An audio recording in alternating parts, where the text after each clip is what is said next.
من ماندم تنهای تنها، من ماندم پشتم به زنها.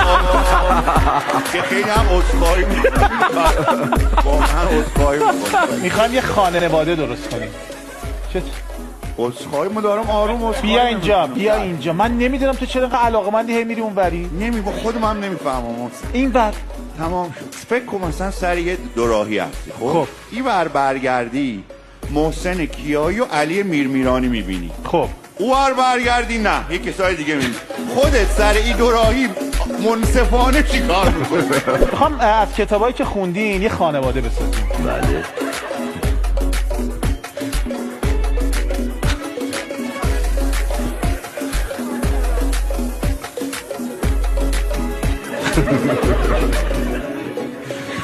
آقا از کتابایی که خوندین میخوام یه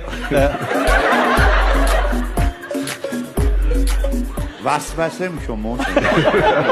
خدایا کمک کن امشب به سلامت از این مسیر پرخطر عبور کنی. خدایا همون جوری که پشت یوسف وایسادی پشت ما هم داشتی. خدایا پشتمو داشته باش محسن.